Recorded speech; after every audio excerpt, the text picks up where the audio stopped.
Kemurahan Tuhan memberkati. Ini akan menjadi perhatian kita ya. Bahwa ada kemurahan Tuhan untuk memberkati kita. Jadi saudara jangan lihat siapa saudara. Saudara lihat Tuhan yang saudara imani, yang membuat keputusan memberkati saudara. Kita Brut menceritakan kisah kesetiaan dan penebusan yang luar biasa. Kitab ini mengajarkan kita tentang providensi ilahi dalam kehidupan manusia. Mari kita menggali makna firman Tuhan ini dan menemukan aplikasinya bagi kehidupan kita pada zaman ini atau pada waktu ini. Kita akan melihat ya. Kita mau ingat-ingat dulu latar belakangnya supaya kita bisa mengerti. Kita berlatar zaman hakim-hakim, periode suram dalam sejarah Israel. Saat itu tidak ada raja, semua orang berbuat menurut pandangannya sendiri. Nah ini menjadikan diri mereka Tuhan sendiri. Kamu, saya buat apa, ojo campur tangan. Ya, jangan banyak pendapat, aku urus hidupku sendiri. Dia buat itu, buat ini, ya itu urusan dia. Zaman itu, Elimelek dan Naomi meninggalkan Bethlehem karena kelaparan. Mereka mengungsi ke Moab dengan kedua anak laki-laki mereka. Setelah suami dan kedua anaknya meninggal, Naomi kembali ke Bethlehem. Ruth, menantunya dari Moab, setia mengikutinya. Ini beberapa hal berkaitan dengan Rut pasal 3 ayat sampai 18 ini. Kembali ke Bethlehem. Naomi dan Rut tiba di Bethlehem saat musim panen gandum dimulai. Mereka kembali tanpa harta, hanya memiliki tanah warisan. Memungut bulir gandum, Rut pergi memungut bulir gandum di ladang untuk menghidupi dirinya dan Naomi. Ini pekerjaan bagi orang miskin. Jadi kalau dia tidak ada sawah, jadi orang lagi panen, setelah orang itu panen baru dia ke sana dan mengambil sisa-sisa. Ya, saya setelah mempelajari kitab Rut ini, saya coba mengingat-ingat zaman dulu saya di sawah ya. Adakah ini terjadi? Dan saya masih ingat ini ada terjadi. Jadi seperti kalian juga itu di sawah. Jadi kami sudah 1, 2, 3, 4, 5, 6, 7, 8 sawah. Oh, besar sawah saya ini. Iya. Setelah kami panen, terus nanti ada orang yang sederhana, dia akan ke sana melihat dan ambil, dan dia bisa dapat banyak.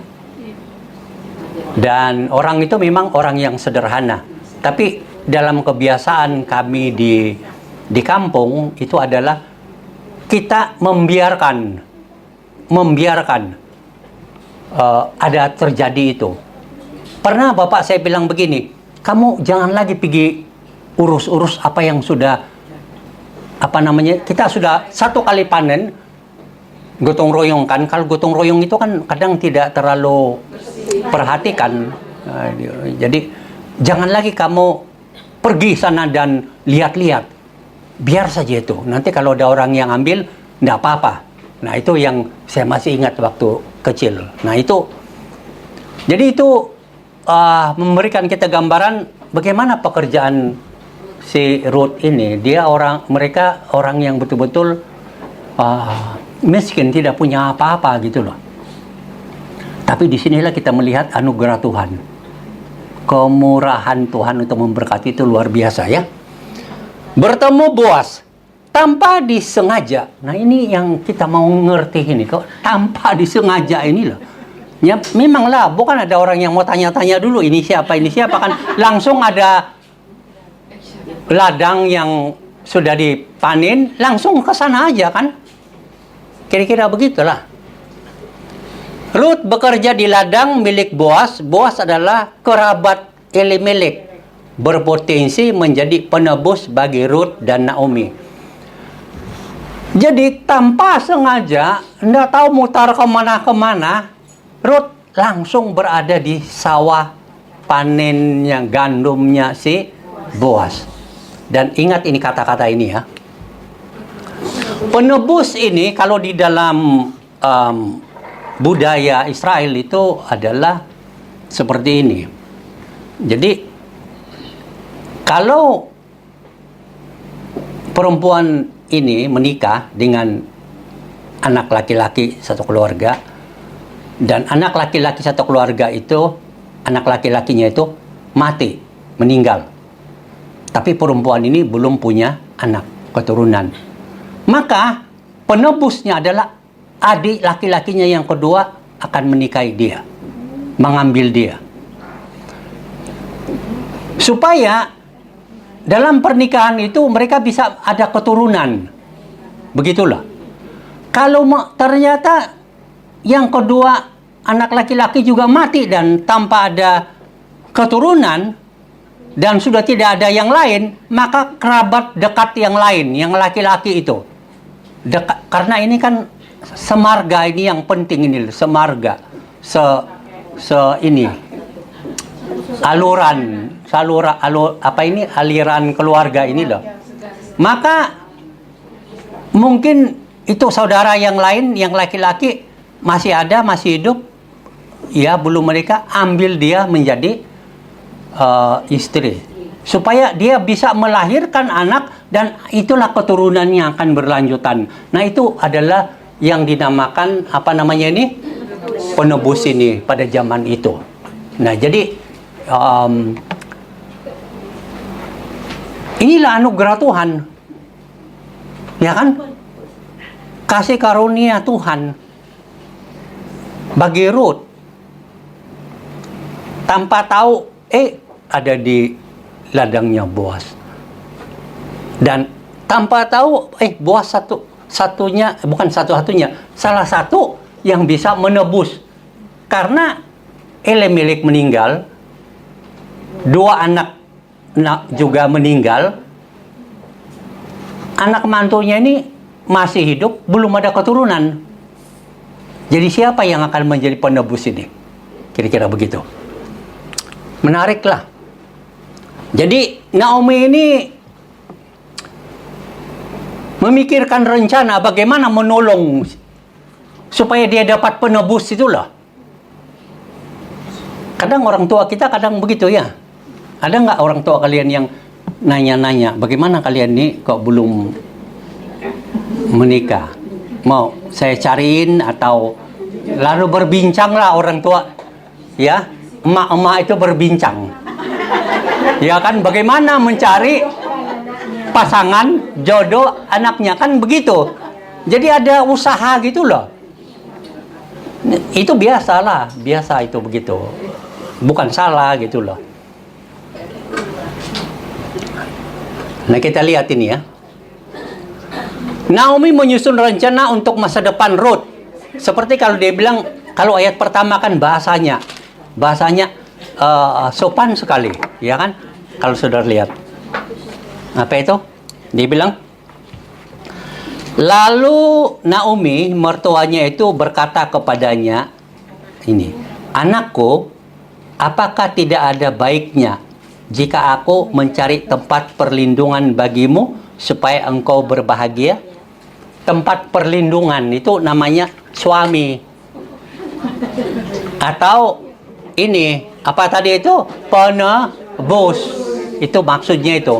Mencari tempat perlindungan, tempat penebusan. Penebus. Supaya kamu bahagia. Dan lagi kan keturunan harus jalan. Kalau tidak bagaimana? Kan begitu. Nah kira-kira begitu. Jadi apa namanya ini? Nah ini Naomi ingin Ruth memiliki tempat perlindungan. Ini tentang keamanan dan masa depan Ruth. Persiapan penting. Naomi memberikan instruksi khusus. Mandi, berurapan, berpakaian baik. Persiapan ini menandakan keseriusan rencana. Jadi bukan ngomong toh, kamu ini ya, ketemu aja, bukan. Pikir baik-baik. Pertama, kamu persiapkan dirimu. Mandi baik-baik, oke? Oke. Nggak tahu dulu ada dandan zaman itu ya. Tapi mungkin aja kita aja tidak tahu kan. Tapi dia bilang urapan lah, pakai minyak urapan, maksudnya minyak wangi zaman itu. Dari daun-daun kan, pohon-pohon kah, atau apa enggak tahu lah zaman itu buat bagaimana buat, ya kan? Dan apa dia bilang berpakaian baik, sopan itu loh. Bukan zaman dulu kan sopannya keterlaluan sopan, ya enggak? Ya, kalau di zaman saya itu sopan semua. Pakaian wah, dari ujung kepala sampai ujung kaki. Maksudnya itu itulah. Kalau zaman kini lain, ya enggak? Enggak mau pakaian mereka. Kalaupun mau pakaian yang koyak, apa itu? Koyak-koyakan. Betul enggak? Robek-robek, ya kan? Robek-robek, ya enggak? Makanya saya lihat di apa itu di reel, ya.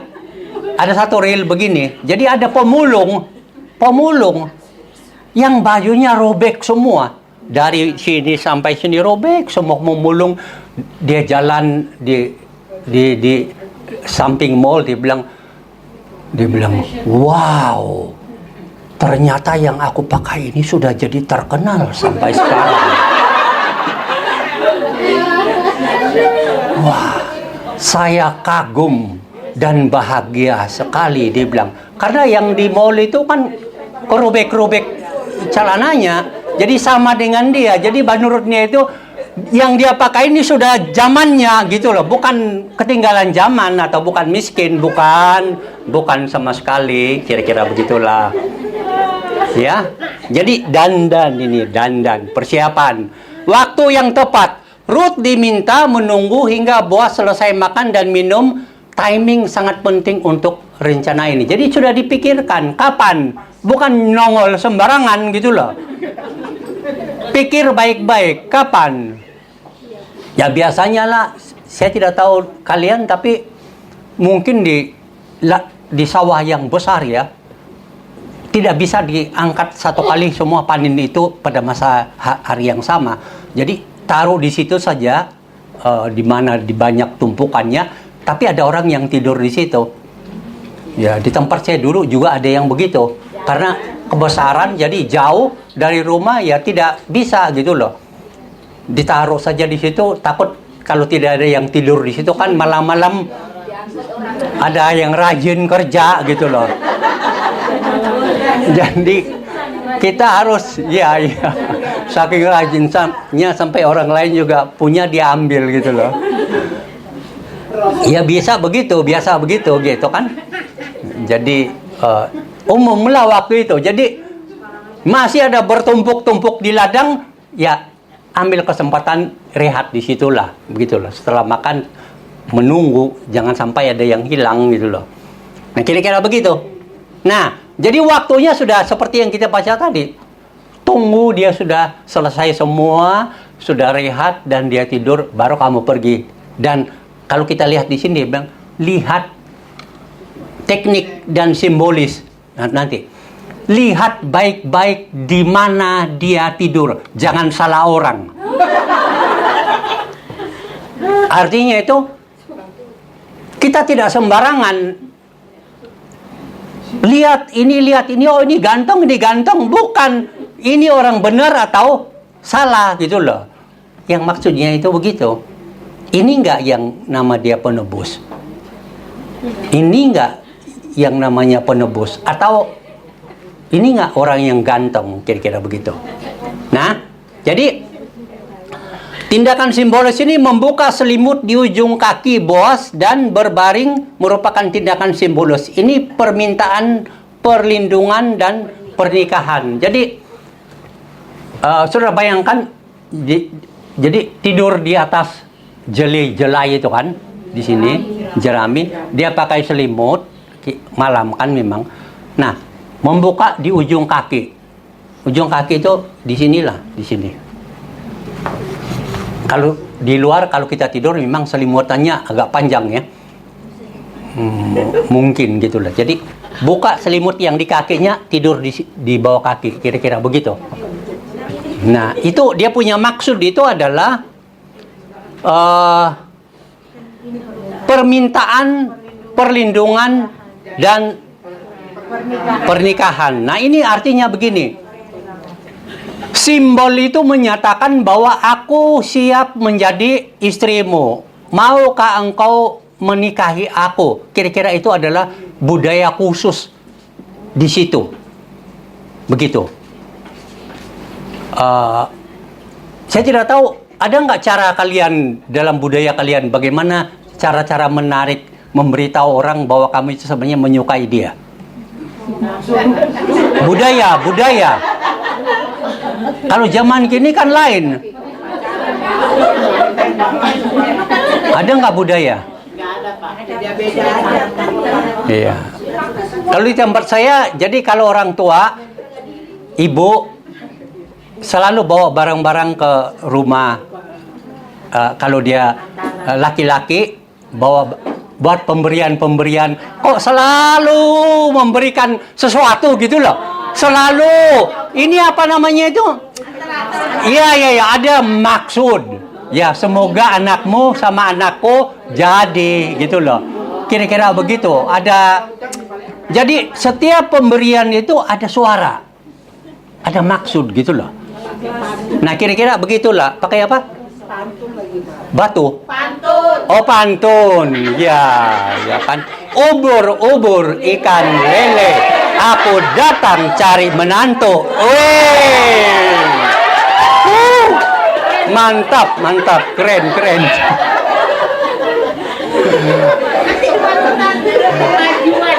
Ya, jadi maksudnya itu kira-kira begitu. Ada yang memang begitu, ya kan? Ya nanti aja kalian sambung. Kebanyakan. Terus. Nah, tindakan Ruth di tempat penggirikan. Nah, kita lihat ini. Tadi kita sudah baca kan? Sudah baca. Jadi, supaya idenya ini jelas. Kepatuhan Ruth mematuhi semua instruksi Naomi. Ini menunjukkan kepercayaannya pada nasihat ibu mertuanya. Jadi, hubungan mereka itu baik dan dia, karena begini. Ruth kan orang Moab. Budaya kan lain. Cara kan lain. Ya, mungkin di sana tidak ada seperti itu barangkali. Naomi orang Israel, udah hidup di Bethlehem begitu. Ya dari kecil sampai besar lah dia tahu bagaimana menasihati. Dan Ruth ini orang yang baik hati, orang yang mau mendengar apa yang dikatakan oleh mertuanya. Karena dia tahu mertuanya kan ayat 1 bilang sudah memohon, maukah kamu mencari perlindungan untuk kebahagiaanmu. Dia tahu mertuanya itu baik hati terhadap dia, bukan menjahati gitu loh. Makanya dia mendengarkan dengan baik. Nah, ini mendengar mertua ini, kalian mendengar dengan mertua kalian nggak? Pernah nggak kalian mendengar dengan baik kalau mertua lagi ngomong sesuatu atau memberikan nasihat? Ada nggak pernah? Ada nggak pernah jengkel? Nah, manusia itu manusia.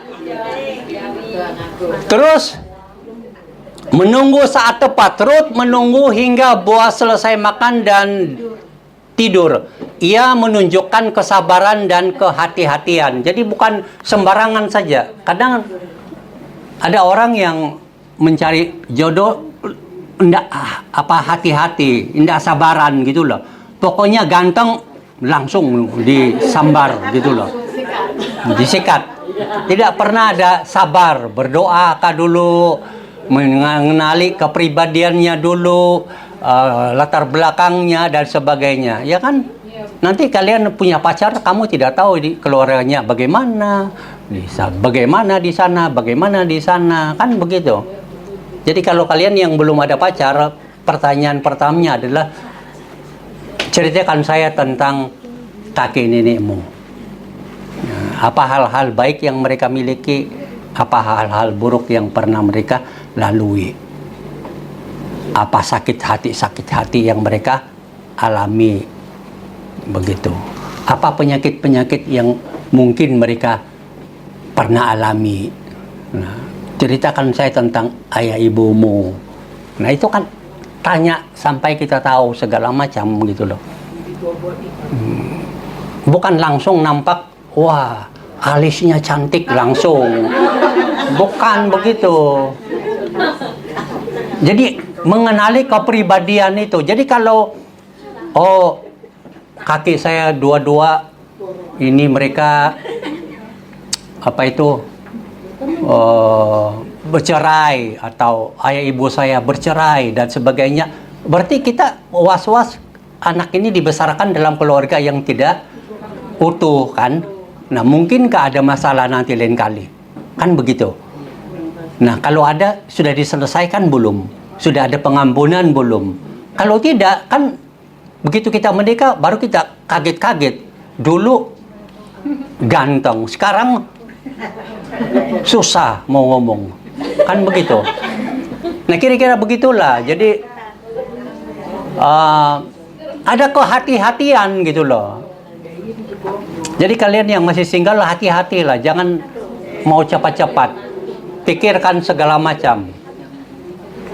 Karena setekali itu tidak bisa diubah kalau kalian sudah menikah. Ada kepribadian yang berbeda, tapi bisa saling menerima, puji Tuhan. Begitu kan?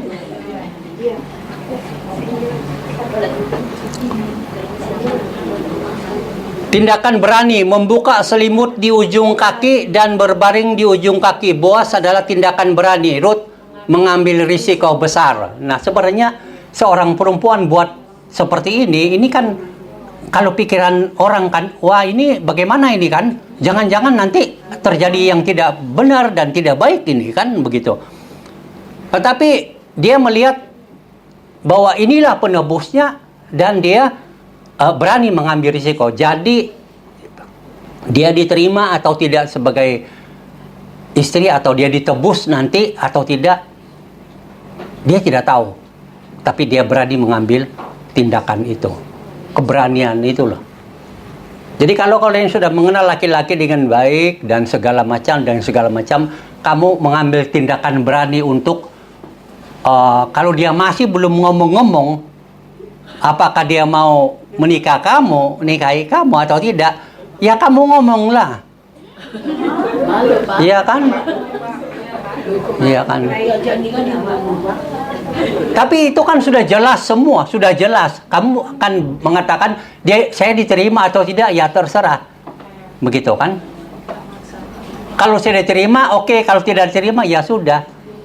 Pernah nggak ada orang yang bertanya kepada kalian, maukah kamu menjadi pacarku atau istriku, terus kalian tolak? Pernah nggak menolak? Nah kan begitu maksudnya itu loh. Kita tidak tahu tapi kita berani mengambil risiko. Tapi ada juga yang ya langsung diterima kan, tidak ada masalah yang besar gitu loh.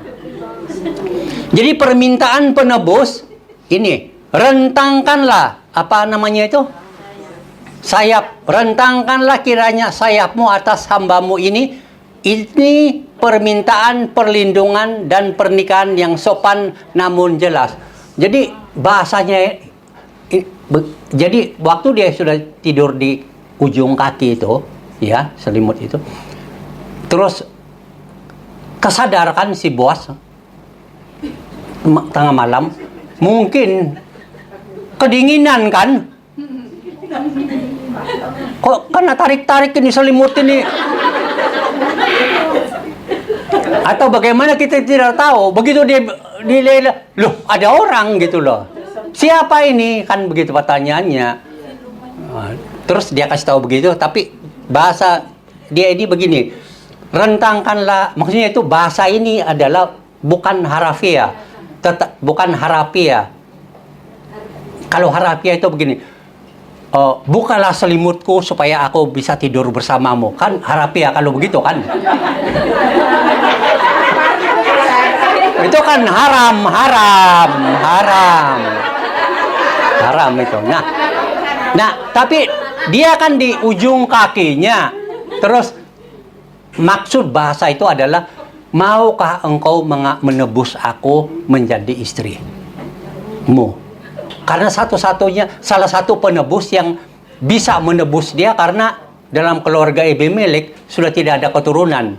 Harus ada penebus yang ambil. Dan waktu itu budaya itu mengizinkan yang begitu. Kan dalam perjanjian lama yang lain kalau kalian mau baca, itu diizinkan gitu. Jadi dia memberikan permohonan halus dan sopan. Begitu.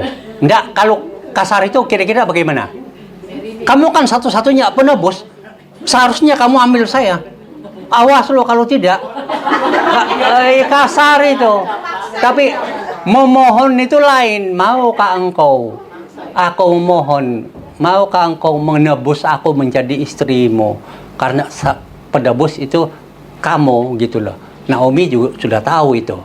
Nah, itu jelas. Jadi jelas, sopan dan jelas. Jadi ini bahasanya, Ruth ini bukan orang yang ngacau itu loh.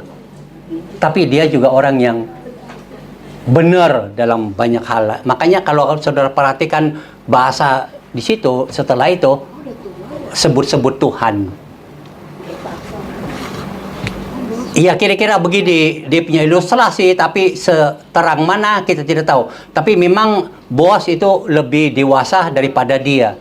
Tapi justru Ruth itu memilih penebus seperti dia karena ini orangnya bukan bicara soal mau minta dinikahi orang yang ganteng, tapi mau ditebus oleh orang yang layak menebus. Begitulah. Kalau mau siapa-siapa silakan siapa saja gitu loh. Tapi ada penebus yang tidak boleh orang lain. Nah, kira-kira begitu. Berkat dan pujian, Boas memberkati Ruth dan memuji kebajikannya. Dia menghargai kesetiaan Ruth kepada keluarga Naomi. Jadi dia tahu wanita ini siapa. Dia tahu wanita ini, kalau kita di pasal-pasal sebelumnya, semua orang mengatakan engkau adalah orang yang baik. Begitu. Jadi semua orang bercerita itu sudah jadi gosip, tapi semua yang digosip kebaikan Ruth. Kalau orang yang menggosip saudara, apa yang digosipkan? Coba aja kalian belajar menggosip atau bercerita-cerita tentang kebaikan orang lain. Pasti lain dia punya rasa di hati saudara. Gitu kan? Tidak ada kebencian, tidak penghakiman, tidak ada apa. Tapi yang ada di hati adalah bahagia gitu loh kalau mendengar kebaikan-kebaikan. Pengakuan status. Boas mengakui dirinya sebagai penebus. Dia tahu yang penebus itu hanya beberapa orang, itu bukan semua orang gitu loh. Namun dia jujur tentang penebus lain yang lebih dekat hubungan kerabatannya. Jadi Boas itu salah satu, tapi ada lagi satu laki-laki yang lebih dekat dari dia. Nah, kedekatan ini tidak diceritakan, tapi dia katakan lebih dekat. Jadi dia jujur. Memang kamu memohon, anakku Ruth, memang kamu memohon supaya aku menebusmu. Ya. Dan itu benar gitu loh. Tapi masih ada satu yang lebih dekat daripada aku. Maka ini yang seharusnya menebus kamu gitu loh. Tapi kan kalau kita lihat berikutnya kan ini dia tidak mau gitu loh. Integritas dalam proses, Boas berkomitmen menyelesaikan masalah ini dengan benar. Dia menghormati hukum dan kebiasaan yang berlaku. Jadi makanya dia akhirnya setelah itu panggil laki-laki itu dan beberapa saksi di depannya, dan kalau kita baca kisah selanjutnya, dan dia tanya, mau nggak engkau menebus warisan? Dan kalau iya, kamu penebusnya, tapi juga ambil wanita ini karena suaminya meninggal. Jadi dia perlu ada penebus untuk mengambil dia supaya ada keturunan dalam keluarga Elimelek. Kira-kira begitu. Ada penebusan. Jadi dia bukan orang yang wah, kan begitu, cantik, muda, langsung gitu loh. Bukan, dia ngerti hukum, ngerti aturan. Kalau zaman kini kan nggak ngerti aturan. Jadi janji perlindungan. Bermalamlah di sini malam ini. Boas menjamin keamanan Rut. Dia bertindak sebagai pelindung. Jadi dia ngerti bahwa ya udah malam begini, kamu jangan sembarangan keluar. Kita tidak tahu apa yang terjadi gitu loh. Kamu ya tidur sajalah di bawah kakiku, silakan. Kira-kira begitu. Kesimpulan pertemuan Rut, oke? Perlindungan reputasi. Rut pergi sebelum fajar. Boas melindungi reputasi Rut. Jangan ketahuan bahwa perempuan itu datang ke tempat penggirikan. Jadi dia tidak mau sebar-sebarkan gosip, atau dia kasih tahu, kamu tidur, bangun, berangkat pada waktu ini, supaya kamu jangan lihat orang nanti digosipin. Kamu mau cari pelindungan, kamu mau cari penebus, ya kan? Cari penebus, dan nanti orang ngomong-ngomong gitu loh, kira-kira. Jadi dia menjaga nama baik gitu loh. Pemberian gandum. Boas memberikan 6 takar jelai. Ini bukan hanya pemberian makanan, ini tanda keseriusan janjinya. Malah disuruh buka selendang kan, buka, taruh jelai. Berapa dia bilang? 6 berapa? Oh ya, banyak gitu. 6 kilo ya. 6 takar ya. Pokoknya takarannya apa enggak tahu ya. Terus dia bawa pulang untuk makanan mereka. Ya kasihan lah, tidak ada makanan kan. Namanya pemungut jelai kan, ya begitu. Kembali kepada Naomi, Rut menceritakan semua kepada Naomi. Naomi dapat melihat bahwa Boas akan menepati janjinya. Nasihat untuk menunggu. Duduklah dengan tenang. Naomi menasihati Rut untuk bersabar. Boas tidak akan beristirahat sebelum menyelesaikan masalah ini. Jadi duduk dengan tenang. Semua sudah dilakukan, semua sudah dimohonkan supaya dia bisa jadi penebus yang layak bagi dia. Ya silakan, tenang, tunggu, sabar, jangan stres, jangan panik. Kalau dia bilang ya, oke. Kalau tidak, tenang. Kira-kira begitu. Terimalah kalau tidak ada sudah penebus. Kira-kira begitu. Terimalah kalau tidak ada orang yang mengatakan, maukah engkau jadi pacarku? Terima aja. Tenang.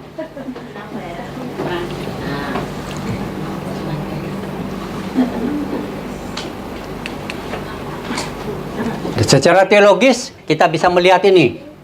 Kasih setia. Kasih setia ditunjukkan oleh Rut, Naomi, dan Boas. Mereka setia melampaui kewajiban. Mereka berkorban demi orang lain. Naomi berkorban demi Rut. Boas berkorban demi Rut. Dan Rut orang Moab. Orang yang tidak kaitan dengan orang Israel, tapi dia sudah mengambil keputusan kan, bangsamu adalah bangsaku, Tuhanmu adalah Tuhanku. Itu kan lain itu. Penebusan, konsep penebusan menjadi sentral. Boas sebagai penebus menggambarkan Kristus yang menebus kita. Nah, begitu. Jadi kita ini adalah orang-orang yang berdosa semua, yang tidak bisa ditebus atau diselamatkan atau diampuni oleh sesama kita manusia. Tapi Yesus yang adalah firman Allah yang sejat dan sehakikat dengan Allah, yang adalah Allah, turun ke dunia menjadi manusia supaya dia bisa dan layak menebus kita. Hanya satu status Yesus beda dengan kita adalah dia Tuhan, kita manusia. Dia tidak berdosa, kita penuh dosa. Begitu saja. Dan Yesus tidak berdosa, dia layaklah menebus, mengambil kita. Kalau orang berdosa, ya sudah, nggak bisa lah. Providensi Allah. Allah bekerja dalam detail kecil. Tidak ada kebetulan dalam kisah ini. Setiap peristiwa menunjukkan tangan Tuhan. Jadi dari mereka keluar dari Bethlehem, kaum Moab, dan sekarang sudah kembali dan dalam keadaan yang sudah tidak ada lagi apa-apa, miskin dan sebagainya. Dan Ruth ikut setia dan akhirnya Ruth berada di ladangnya Boas, dan sekarang Boas adalah salah satu penebus yang layak dan sebagainya. Itu semua hal-hal detail situ ada karya Tuhan di dalamnya.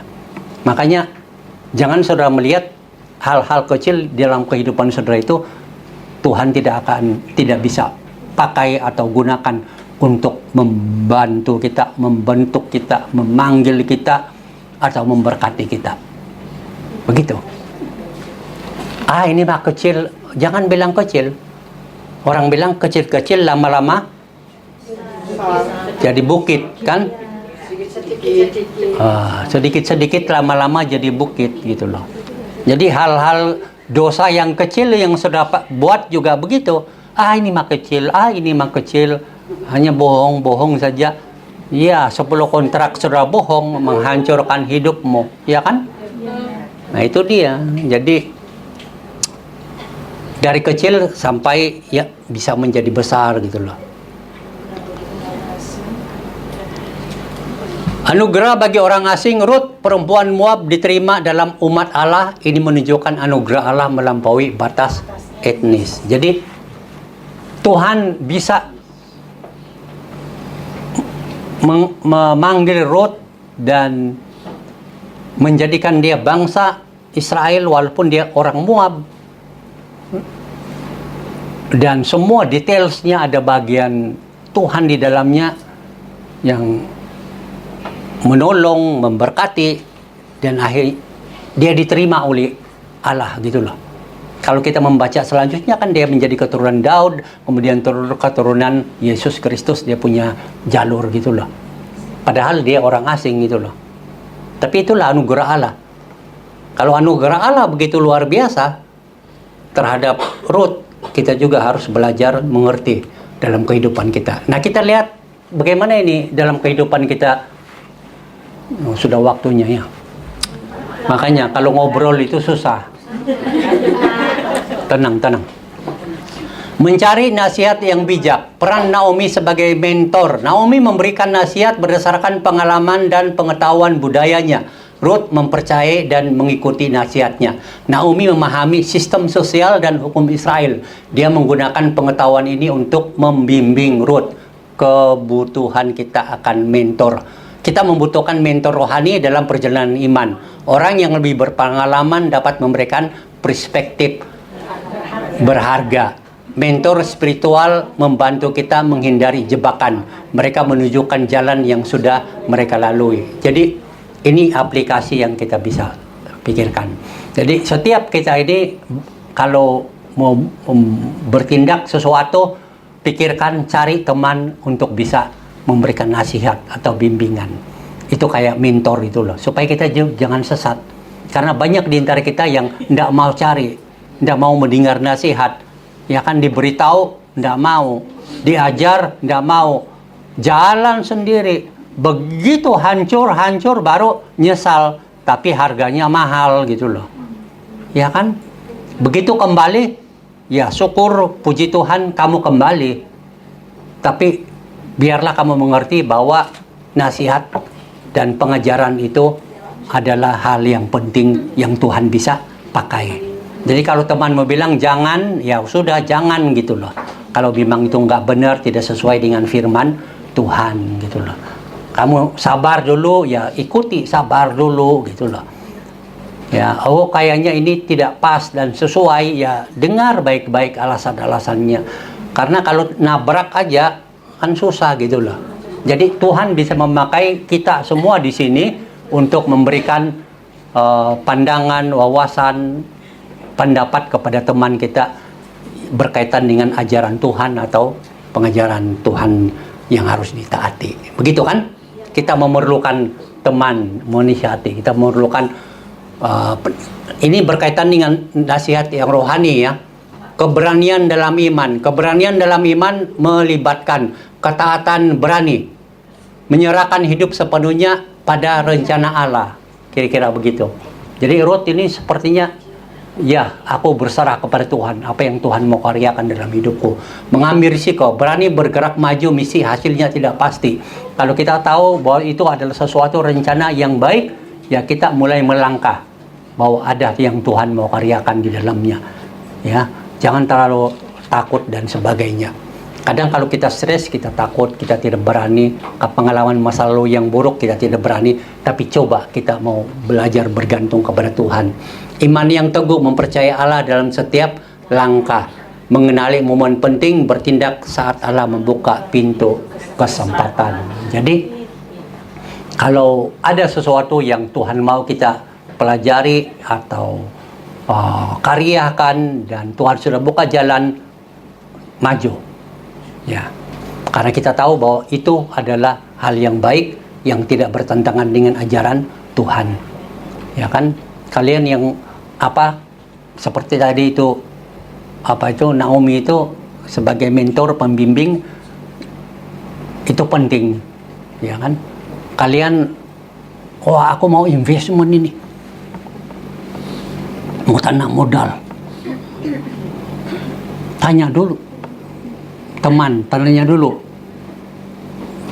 orang yang bisa menasihati. Jangan jalan aja. Begitu kalian jalan, terus kalian rugi puluhan ribu kan? Namanya nyesal sekarang pun bagaimana? Coba. Yang sudah jadi dan sudah jalan, nyesal. Coba nyesal. Ayo. Nah kan tidak bisa. Nyesal ya nangis. Ya masih ada air mata, dia bilang puji Tuhan. Ya, tapi kebanyakan air mata keluar, akhirnya sesak napas. Ya kan, kelelop gitu loh. Jadi, yang ini kita hanya berserah kepada Tuhan. Begitu Tuhan buka jalan, kita tahu Tuhan akan memberkati kita. Ya kan? Ada hal yang Tuhan mau karyakan dalam hidup ini. Integrasi dalam setiap situasi. Belajar dari keteladanan Ruth dan Boaz. Menjaga kesucian. Ruth dan Boaz menjaga kesucian mereka meski dalam situasi yang dapat disalahpahami. Mereka hidup sesuai standar moral Allah. Menghormati orang lain. Boaz menghormati hak penebus yang lebih dekat. Dia mengikuti proses yang benar meski dia mengingini Ruth. Reputasi yang baik, Boaz melindungi reputasi Ruth. Sebagai orang Kristen, kita harus menjaga kesaksian kita di dalam dunia ini. Jaga kesaksian. Ya, karakter di atas keuntungan, integritas berarti melakukan hal benar meski tidak ada yang melihat. Allah melihat hati dan karakter kita. Tidak ada orang yang lihat. Kita terus melakukan yang benar. Jika saudara tidak melihat saudara, tetap kerjanya tulus. Ya kan?